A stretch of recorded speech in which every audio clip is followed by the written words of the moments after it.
Dios. ¿Cuántos dicen amén? Leemos en el nombre del Padre, del Hijo y del Espíritu Santo la palabra. Pero el Espíritu dice claramente que en los postreros tiempos algunos apostatarán de la fe, escuchando a espíritus, ¿qué dice? Engañadores, y a doctrinas de demonios. Padre, en esta hora yo te doy gracias por esta oportunidad que me concedes de compartir esta palabra. Pero ya te he pedido y lo pido aquí con ellos, que tú abras el entendimiento de cada uno de nosotros, que abras nuestros pensamientos, que dilates nuestros oídos espirituales, que pongas un espíritu de obediencia, que pongas un espíritu, Señor, que quiera hacer tu voluntad. Y en el nombre de Jesús te pido que envíes a tus ángeles, Señor, guerreros que pelean también por cada uno de nosotros. Cubrimos esta iglesia con tu sangre. Toda inmundicia y toda suciedad y todo plan del enemigo contra esta congregación cae a tierra ahora en el nombre poderoso de Jesús. Y yo declaro victoria en esta congregación. Y yo declaro que todo pensamiento que está en contra de la voluntad de Dios se somete a Cristo ahora, en el nombre de Jesús. Todo pensamiento del mundo mundano, macabro, maquiavélico, se disipa en el nombre poderoso de Jesús. Aleluya. Te pedimos, Padre, ponemos bajo las plantas tuyas, Jesucristo, toda treta del enemigo. Te pedimos, Padre celestial, que se esfume en el nombre de Jesús. Te suplico que tu palabra sea expuesta con denuedo, con autoridad, en el nombre de Jesús. Que hayan espíritus obedientes, hombres y mujeres obedientes, que quieran hacer tu voluntad en esta hora, Señor amado. Gracias, Señor, por este deseo ardiente de buscar de ti. Gracias por la oportunidad de compartir la palabra. Gracias, Señor, por la reverencia que vamos a tener a esta palabra en el nombre de Jesús. Gracias por enviar a tus ángeles a cuidar de tus hijos, a que los defiendan, Padre, en el nombre poderoso de Jesús. El pueblo de Dios dice: amén y amén. Gloria al nombre del Señor. Agradezco a Dios sobremanera que Él tiene cuidado de su pueblo. ¿Cuántos dicen amén? Él tiene cuidado de su pueblo y ha preparado a su pueblo para esto también. Amén. Que nos continúe preparando el Señor. Amén. Yo estaba orando anoche, estaba dando vueltas y pensando en todo esto. De repente, yo no sé si yo me iba a acostar y sentí como que vi dos hombres, pero que estaban como dando vueltas como alrededor mío quizá.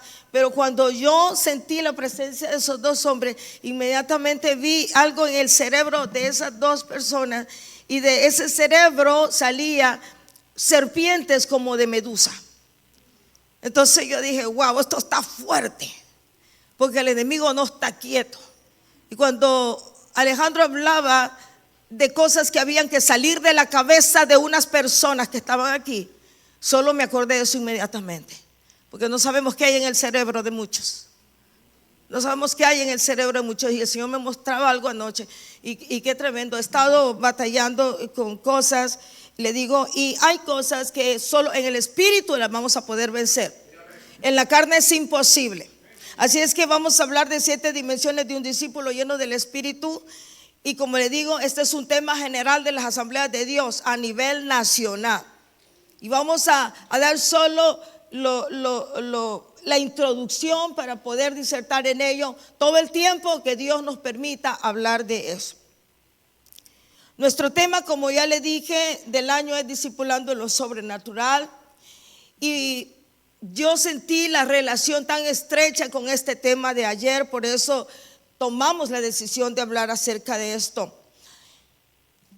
Este tema tiene mucho que ver con la apostasía que se está levantando en este mundo y en el pueblo de Dios en este momento. La Biblia está hablando acerca de los postreros tiempos. Esto fue escrito miles de años atrás, pero el apóstol Pablo le decía claramente que en los postreros tiempos algunos apostatarán de la fe, escuchando a espíritus engañadores y a doctrinas de demonios. Apostatar es estar en contra, es estar en oposición. Las asambleas de Dios y nosotros como hijos de Dios, los que conscientemente están desarrollando su vida como verdaderos creyentes, como verdaderos discípulos del Señor, nos estamos dando cuenta que hay una gran decadencia en las iglesias en este tiempo. Lamentablemente y mayormente en las iglesias americanas se están cerrando.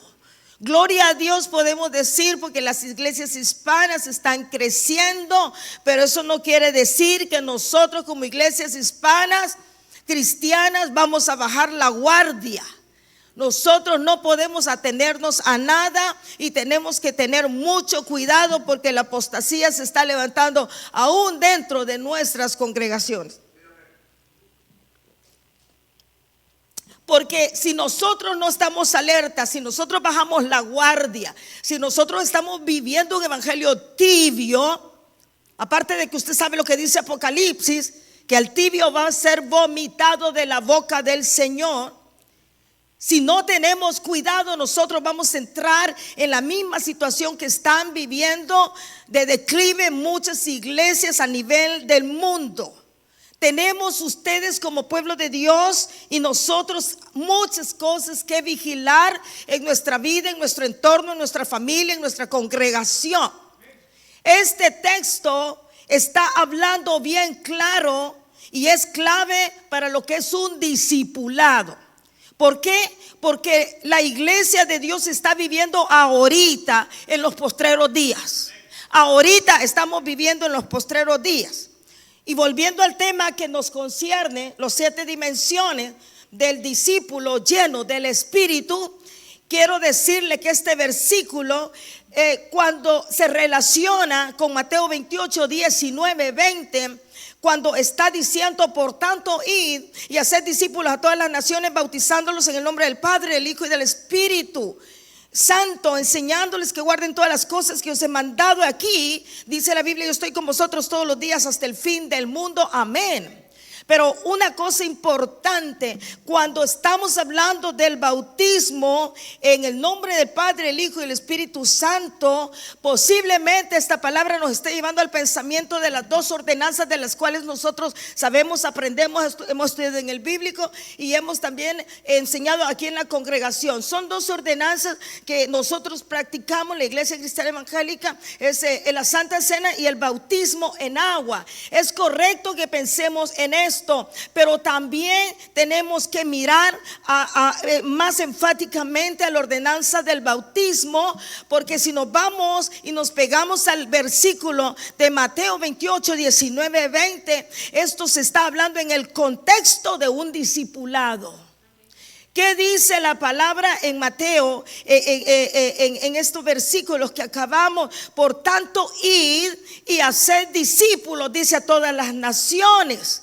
Dice que primero vayamos y hagamos discípulos, pero que después los bauticemos. No dice primero vayan y bauticen a todo el mundo y después hagan discípulos. La Biblia claramente está diciendo: por tanto, id y haced discípulos en todas las naciones. Después del contexto que trae la palabra, es que nosotros, ese versículo, que nosotros tenemos que bautizarlos. Entonces, esto es muy importante. Yo quedé tan impactada y hasta un momento dije: wow, ¿qué está pasando con nosotros?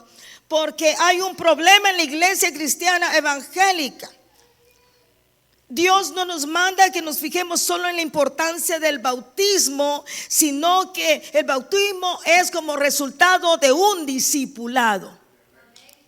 Es como resultado de un discipulado. Entonces, se dice que esto realmente nosotros estamos bautizando a las personas. Y es bien importante cuando alguien dice: mire, yo me quiero bautizar, mire, yo quiero recibir los 7 pasos. Aunque quiero decirle que estos 7 pasos van a ser modificados ya para el otro año. Estamos trayendo un manual más completo, más exhaustivo acerca del conocimiento que tiene que tener toda persona para bautizarse. Entonces, muchas veces nos hemos preguntado cuántas personas tenemos para bautizar, y eso es de mucha alegría y eso es muy bueno, y mucha gente dice yo me quiero bautizar, pero nos hemos preguntado cuántos de estos que se quieren bautizar son verdaderamente discípulos. Eso no lo preguntamos, sino que solo cuántos se quieren bautizar. Mucha gente está bien interesada en bautizarse, está muy interesada, insisten, mire yo me quiero bautizar, y cuándo van a haber bautismos y cuándo, pero lamentablemente muchos de ellos cuando se bautizan se desaparecen y se van de la iglesia, y muchos se van a pecar. ¿Por qué sucede esto? Porque realmente estas personas no han sido discipuladas, o esas personas no han sido correctamente discipuladas. Y muchas de las personas no les gusta ser discipulados. A muchas personas no les gusta estudiar la palabra. A muchas personas les gustan las cosas fáciles y sin mucho compromiso. Si es de comprometerse, ¿sabe qué? Mejor no. Y esto nos está pasando en el instituto bíblico. Tuvimos una experiencia, entraron un montón, estábamos muy contentos, pero de repente hubo unos que dijeron, ¿sabe qué? Ya no vamos a seguir en el siguiente materia, solo pasaron la primera, y se quedaron fascinados con la primera materia y dijeron, wow, mi maestra de primer año, fantástica, hermoso, nunca me había imaginado todo lo que estamos estudiando en la Biblia, esto es maravilloso.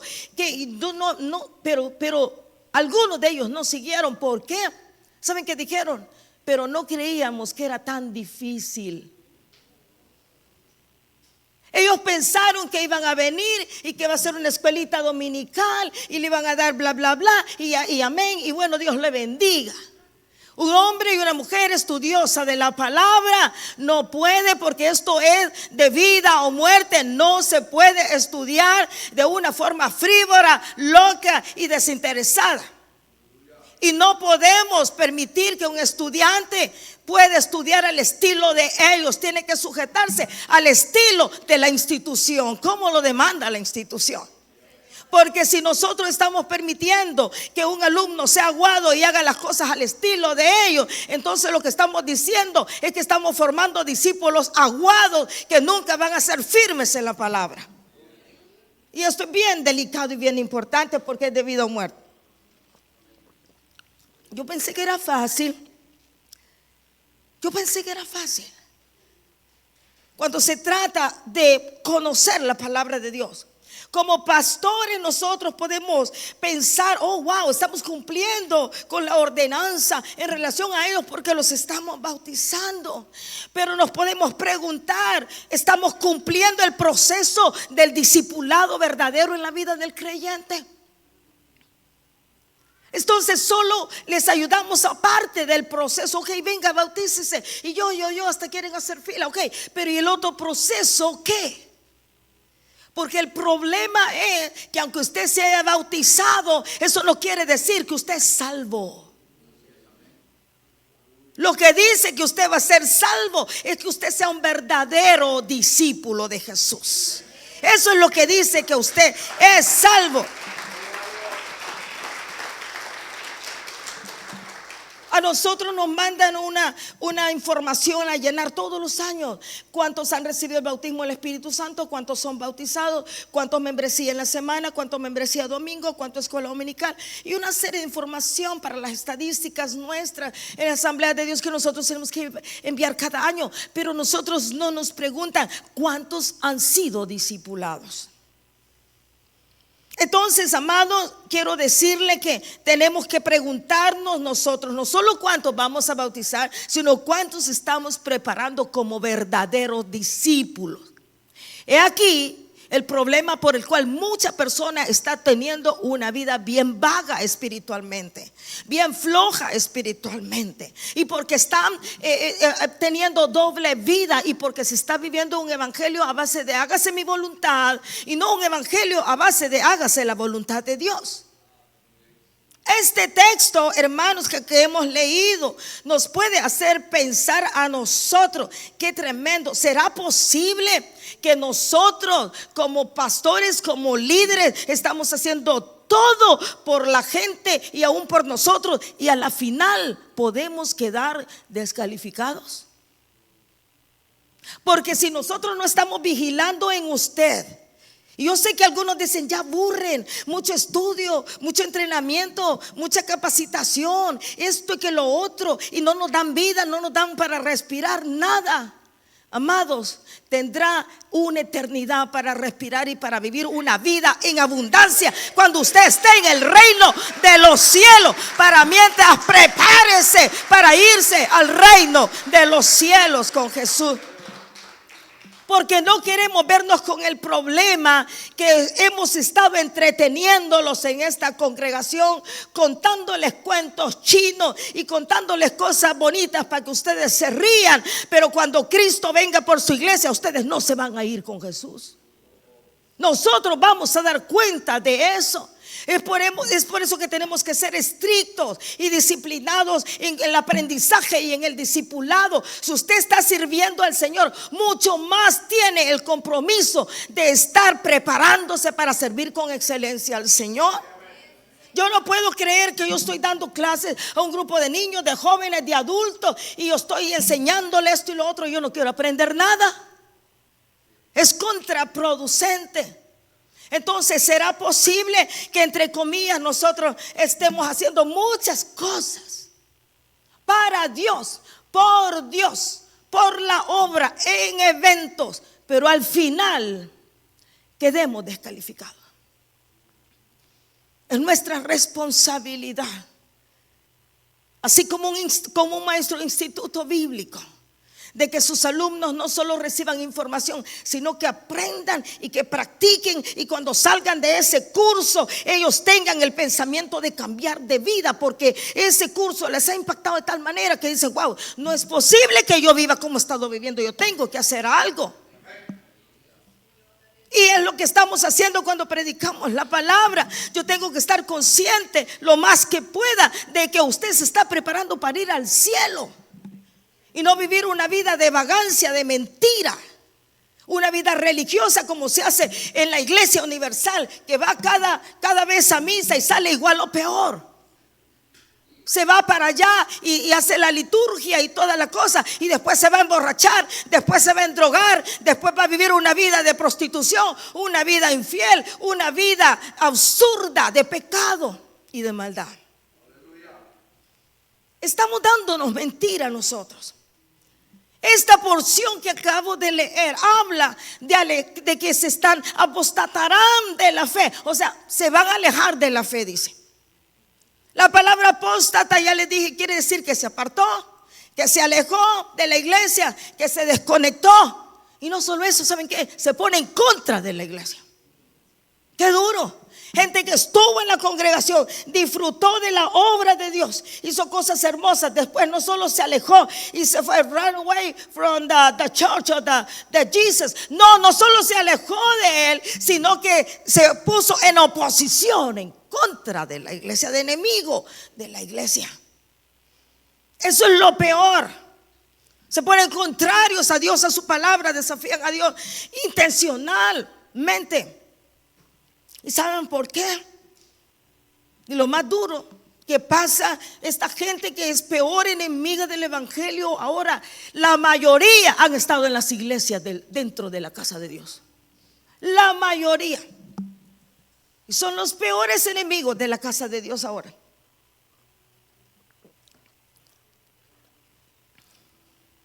Salieron de nosotros, estaban con nosotros, pero salieron de nosotros porque no eran de nosotros.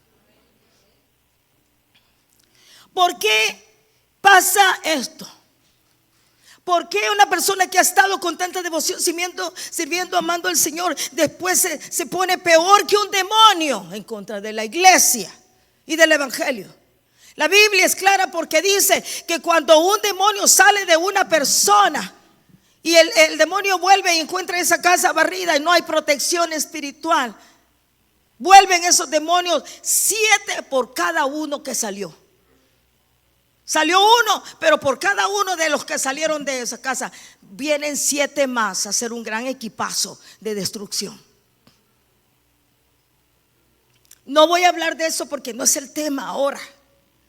Pero eso es una cosa importante por el cual la gente se empeora después de que ha sido creyente y ya no lo es.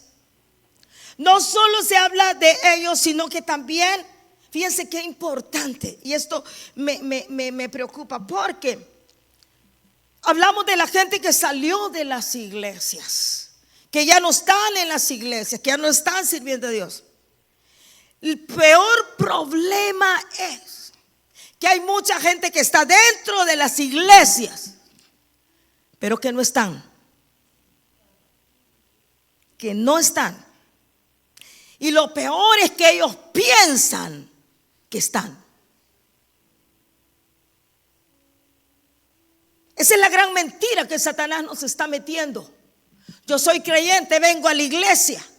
Están, pero la verdad no están, porque no están haciendo la voluntad de Dios. Y el enemigo los tiene engañados. Iglesia, tenemos que abrir bien los ojos.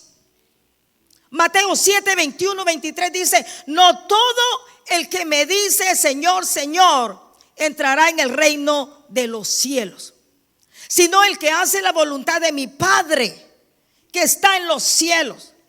Muchos me dirán en aquel día: Señor, Señor, ¿no profetizamos en tu nombre? Y echamos demonios fuera también en tu nombre, y en tu nombre hicimos muchos milagros.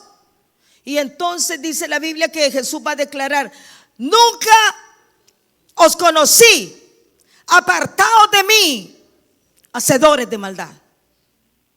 Le voy a leer la última parte en otras dos versiones diferentes, porque necesitamos entender bien claro esta palabra.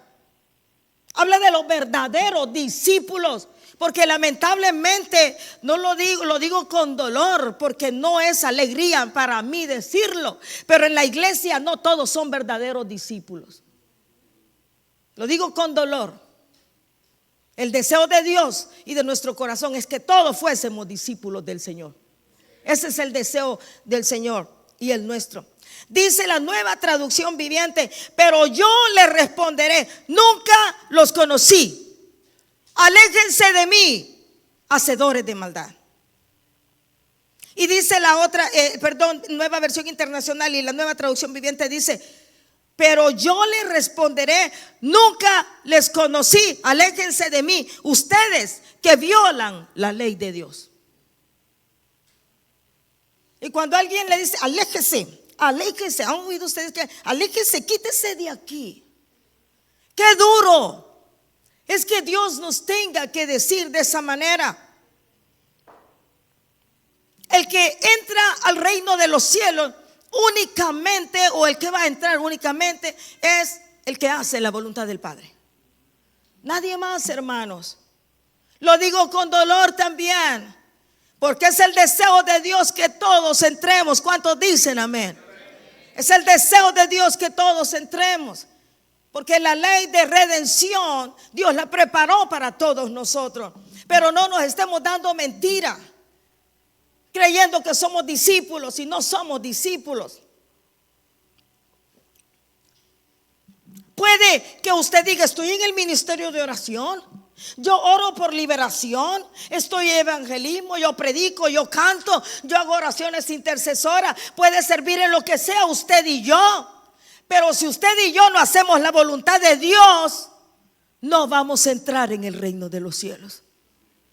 Cuando Cristo venga o estemos delante de su presencia, en cualquier posición que estemos, espero que en la buena posición de parte de Dios, no va a haber alguien que no diga en esta iglesia que aquí nunca se les dijo lo que era ser verdaderamente un discípulo, porque es nuestra responsabilidad decirlo, no para avergonzar a nadie, ni para subestimar sus vidas, o para decir que usted no vale nada. Al contrario, usted vale tanto que necesita que le hablemos de esta manera, para que sus ojos, sus oídos, todo su corazón, su alma y su cuerpo sea abierto.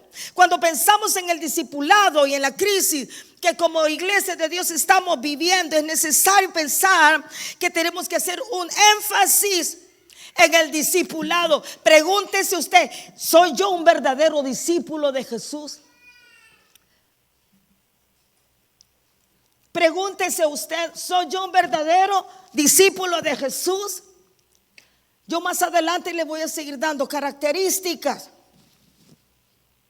¿Por qué razón, amados hermanos? Porque necesitamos entender que si somos verdaderos discípulos, entonces nos vamos a beneficiar de una vida espiritual saludable que todo creyente en Cristo tiene que tener, y de una madurez espiritual. ¿Por qué estoy cayendo yo siempre en el mismo pecado? En la inmoralidad sexual, en la lujuria, en el sexo ilícito, en el robo, en la muerte, en asesinatos. ¿Por qué yo estoy cayendo en eso? Porque no estamos siendo guiados por el Espíritu. No podemos hacerlo sin la ayuda de Dios. Usted solo no puede, yo sola no puedo. No podemos decir que alguien es un buen creyente y que es un siervo de Dios y que ama servir a Dios, pero no le gusta estudiar la palabra de Dios. No nos demos mentira, hermanos. No, a mí no me hablen de eso. A mí no me hablen, es ay, no, yo no quiero estar en tanta cosa. ¿Somos discípulos o no somos discípulos? Porque todo esto se requiere para crecer espiritualmente. Cuando hablamos de apostasía, hablamos una vez más de discipulado. Hablamos de un discipulado que no existió, por eso se hizo apóstata. O hablamos de un mal discipulado, por eso se hizo apóstata. De un discipulado no consciente, no tan consciente, sin sabiduría, que no trajo crecimiento espiritual. Oseas 4:6 dice: mi pueblo fue destruido porque le faltó conocimiento. Y miren, les voy a leer esto, y yo espero que pongan atención, hermanos, porque usted se lo va a tener que decir a Jesús cuando esté delante de él, y yo también. Dice: mi pueblo fue destruido porque le faltó conocimiento, por cuanto desechaste el conocimiento. O sea, ¿de qué? Yo te echaré del sacerdocio. Y porque olvidaste la ley de tu Dios, yo también me voy a olvidar hasta de tus hijos. Les voy a leer dos versiones más. Nueva traducción viviente. Mi pueblo está siendo destruido porque no me conoce. Cuando no conocemos algo, tenemos una justificación por el cual estamos cometiendo errores. Pero si yo conozco la palabra, y aún conociendo la palabra, insisto en tener una vida desobediente, malévola, malvada, mundana, pecaminosa, al que más le dio, más le demandó, y doblemente pagará. Dice: yo me niego, dice, así como ustedes, sacerdotes. ¿Quiénes son los sacerdotes? Los servidores. Nosotros somos sacerdotes. Nosotros, usted es sacerdote si usted le sirve a Dios, yo también. Y dice: si se niegan a conocerme, yo me voy a negar a reconocerlos como mis sacerdotes. Ok, usted es mi sacerdote ahora, pero si tú no quieres nada conmigo, no quieres aprender la palabra, no te quieres preparar y estás renegando todo el tiempo, entonces yo te saco del sacerdocio. Ya no voy a querer que sean mi sacerdote. Y dice: ya que olvidaron las leyes de su Dios, me olvidaré de bendecir a sus hijos. ¿Nos gusta o no gusta que nuestros hijos sean bendecidos? Of course, nos gusta. Pero a veces, ¿por qué sentimos ay, que mis hijos, que esto y lo otro? ¿Qué estamos haciendo nosotros? Y la nueva versión internacional dice: por falta de conocimiento, mi pueblo ha sido destruido. Puesto que rechazaste el conocimiento, yo también te rechazo como mi sacerdote. Ya que olvidaste de la ley, ya que te olvidaste de la ley de tu Dios, yo también me voy a olvidar de tus hijos. Hermanos, si a usted no le preocupa esta palabra, wow.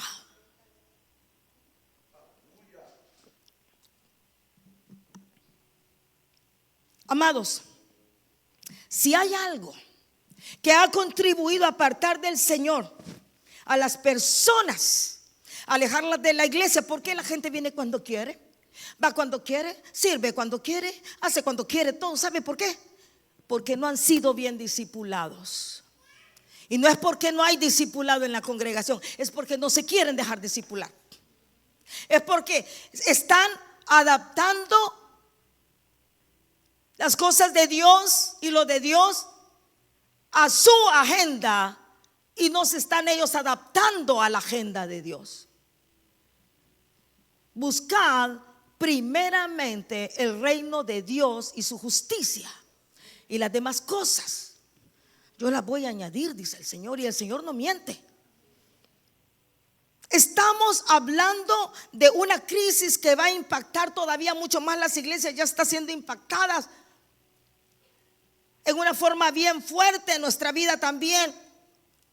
Y podemos declinar si no estamos preparados. Podemos declinar.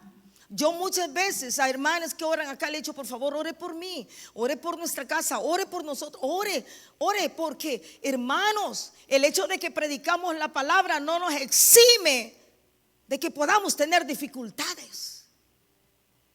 Todavía mucho más tenemos compromiso. Esta mañana, cuando me levanto, soñé que una persona que ora mucho de esta casa entró sofocado con solo su pantalón jean y de aquí para acá desnudo. Pero detrás de ese hombre iba otra mujer que no sé quién es, igual solo con pantalón jean de aquí para arriba, desnuda, lujuriosa detrás del hombre, buscándolo en fuego la mujer.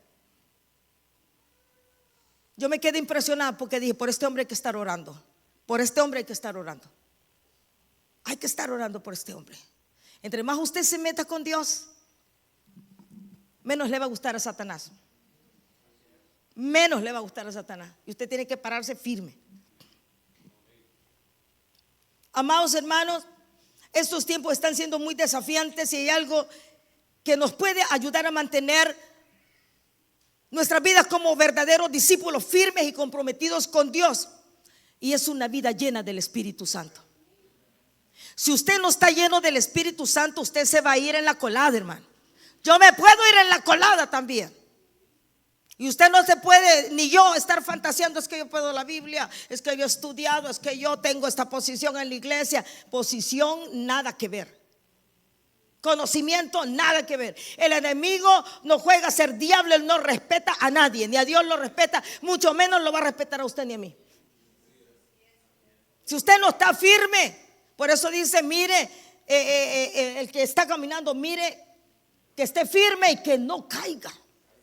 Tenemos que estar vigilándonos. Lo que ha pasado después de la pandemia fue tremendo. Las iglesias fueron probadas, los creyentes fueron probados. Muchas iglesias cerraron, muchos creyentes ya no volvieron a ser creyentes después de la pandemia. Se acomodaron enchancletados, comiendo chip, tomando Coca-Cola y con los pies arriba de otros muebles a ver las prédicas de otros pastores. Y ya no quisieron congregarse. Cuando la Biblia dice: no dejando de congregarnos como algunos tienen por costumbre, como decía el pastor ayer, una cosa es que usted vea la prédica en su casa, y otra cosa es que está en la casa del Señor gozándose y llenándose de la presencia de Dios, junto con los que adoran el nombre poderoso de Dios.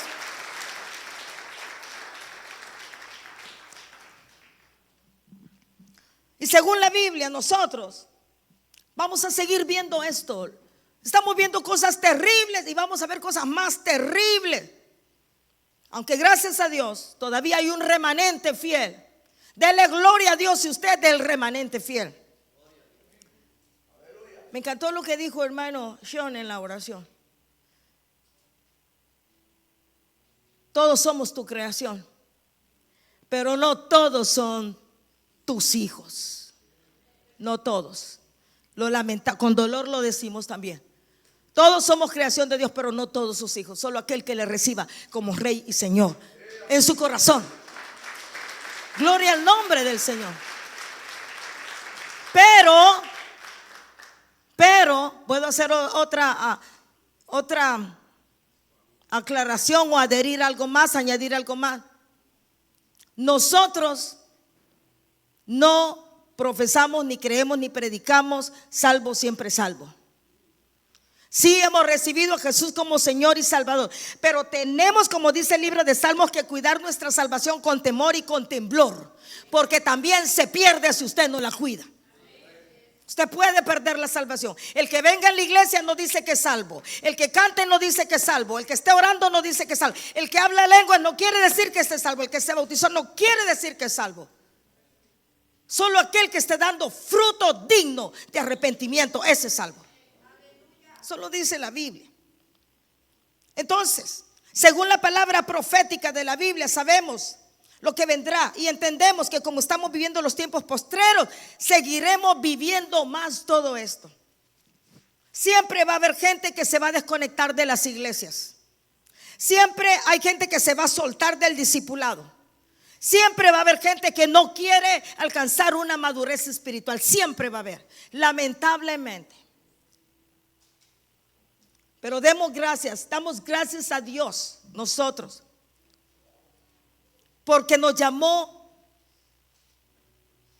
a esa admirable vida en Cristo Jesús. Damos gracias también por las asambleas de Dios, hermanos. Y yo no estoy idolatrando un concilio, no. Hay muchos concilios buenos, pero le agradezco a Asamblea de Dios porque siempre se está preocupando en el crecimiento espiritual y en el discipulado. Y ahora se está reorganizando todavía mucho más, porque sabe que los tiempos son más fuertes, más desafiantes, más terribles, y tenemos que estar más preparados en el espíritu y en la palabra. Demos gracias al Señor.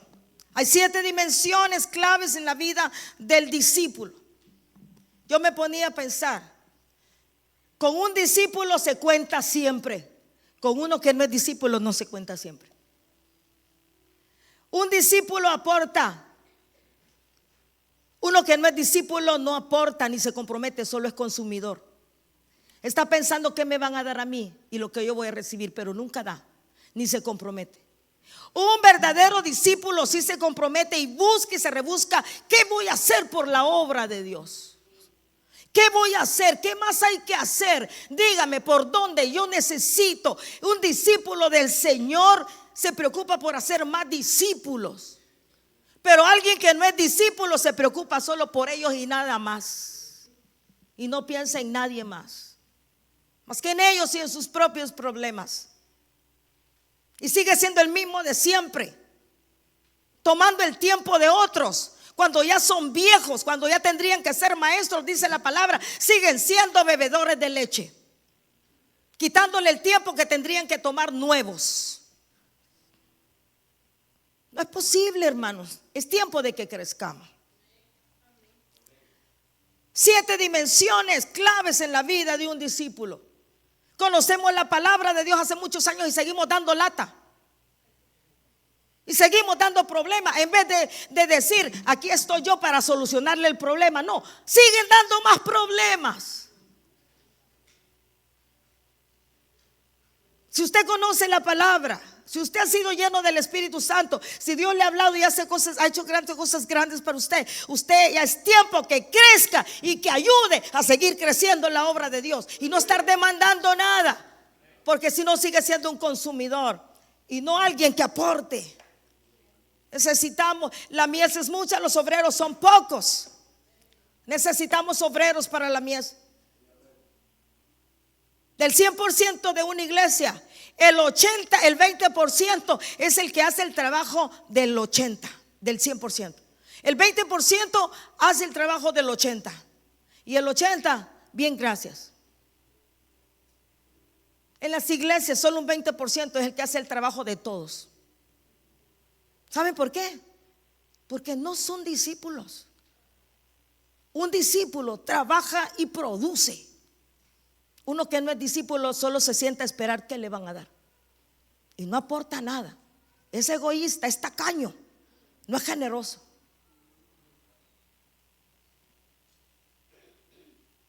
Llenura del Espíritu Santo no quiere decir solo los que hablan en lenguas, Solo los que danzan, o solo los que brincan, o solo los que caen al piso. Es parte, pero no lo es todo. Porque lamentablemente muchos hacen todo esto, pero dejan mucho que desear con su conducta. Yo oro mucho, yo intercedo mucho, yo oro y tanto, pero cuando se trata de obedecer, no, a mí no me van a decir lo que yo tengo que hacer. Una vida en el Espíritu se nota por la conducta, por la obediencia y por el sometimiento. Quiero decirles, hermanos, que cuando hablamos de la llenura del Espíritu Santo, no es algo que vamos a observar solo cuando somos adultos. Es por eso que Dios de pacto se prepara y vamos a hacerlo extensivo. Todo lo que yo estoy hablando aquí, digo, es la introducción de todo lo que vamos a hacer en muchos meses. Porque el discipulado no tiene que ver con la vida adulta. El discipulado tiene que ver con los preescolares, con los escolares, con los adolescentes, con los jóvenes y con los adultos. ¿Qué quiere decir? Que un verdadero discipulado lo vamos a comenzar desde cuna, hermanos.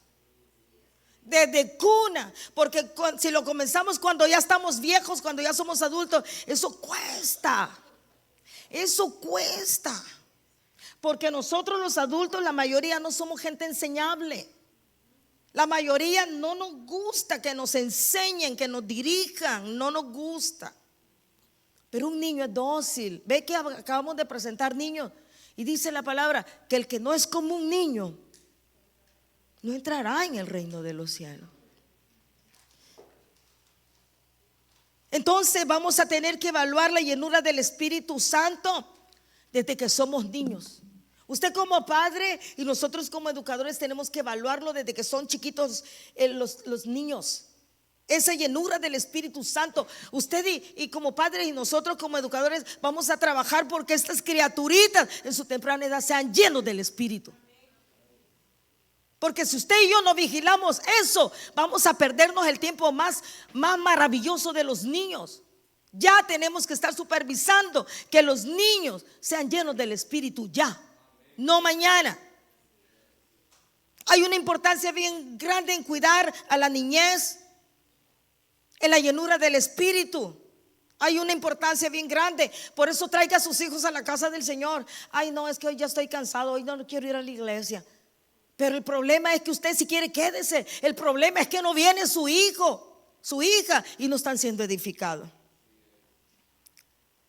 Es más fácil invertir tiempo en cada etapa del ser humano, en estas 7 dimensiones, desde que están pequeñitos. Después, hermanos, lo siento mucho, cuesta bastante. Yo voy a ir terminando. Yo solo las voy a mencionar. No voy a entrar en ninguna de esas dimensiones porque ya no hay tiempo. Ya no hay tiempo. Solo se las voy a mencionar. Y esas dimensiones, para que seamos un discípulo lleno del Espíritu, las vamos a trabajar despacio mes a mes. Una de las primeras dimensiones es en la Biblia. Los discípulos aman y entienden la gran historia acerca de Dios. La creación, la caída, la redención y la restauración. Y son capaces de interpretar y aplicar bien la palabra de Dios. Esto en todos los niveles. Niños, jóvenes y adultos. Otra cosa importante que vamos a cuidar es la misión. ¿Qué quiere decir? Los discípulos participan en la misión con Dios en todas las áreas de la vida. Pueden compartir el evangelio y discipular a los nuevos creyentes. ¿En qué etapa? En todas las etapas. Pero lo vamos a enseñar. Lo hemos enseñado y lo vamos a seguir haciendo. Otra etapa bien importante que tenemos que tomar en cuenta es la oración. Ay, orar, ¿quién no sabe qué es orar? Sí, pero los discípulos verdaderos disfrutan escuchar y hablar a Dios, con Dios, creciendo en la intimidad, en la intercesión, ayunando y clamando para que la gloria de Dios descienda en sus vidas, en su casa, en su familia, en la iglesia del Señor. La adoración. Los discípulos verdaderos que adoran se deleitan en eso, en adorar, y ofrecen su vida como parte de la adoración a Dios. El servicio. Un verdadero discípulo ve todo en el aspecto de su vida como una acción de darle gracias a Dios por lo que hemos recibido, y su meta en una forma humilde es servir a Dios y servir a los demás. Pero alguien que no quiere servir yo no puedo entender que sea un discípulo. La Biblia no lo caracteriza como un discípulo, alguien que no quiere servir. Porque una característica importante de un verdadero discípulo es que sirve. El máximo ejemplo lo dio Jesús. Se amarró la toalla, se inclinó y lavó los pies de sus discípulos. Los sirvió. Y una de las últimas, la generosidad. Los discípulos responden a la gracia de Dios sometiendo sus recursos a Él y respondiendo a la guía del Espíritu Santo en dar y administrar, en ser administradores de todo lo que Dios le da. Pero somos tacaños y egoístas.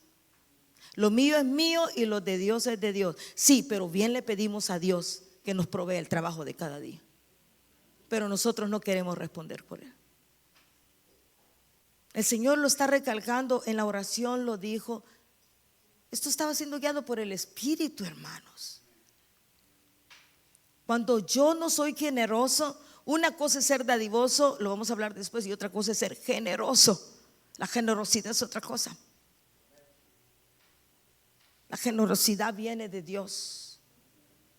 Y quiero decirle que el Señor paga de una manera tremenda. No voy a entrar en detalles tampoco este día, porque esto es tan profundo. Pero esas son 7 dimensiones en que vamos a trabajar. Y yo les pido, por favor, amados hermanos, meditemos, pensemos en esto. Porque terminando con este versículo que dice 1 Timoteo 4:6, hablando de un buen ministro de Jesucristo, ¿por qué no decir de un buen discípulo del Señor? Dice, si esto enseñas a los hermanos, será buen ministro de Jesucristo. Si esto le enseñas a tus hijos, si esto le enseñas a la iglesia, si esto lo enseñas a tu familia, si esto lo enseñas a donde tú puedas enseñarlo, serás un buen ministro de Jesucristo, nutrido con la palabra de la fe y de la buena doctrina que has seguido. Las consecuencias de todo esto usted las va a ver en bendiciones para su vida. Que el Señor sensibilice nuestro corazón en estas dimensiones del Espíritu, para que crezcamos a la estatura del varón perfecto, Jesucristo, nuestro Rey de Reyes y Señor de Señores. Démosle honor y gloria a Él.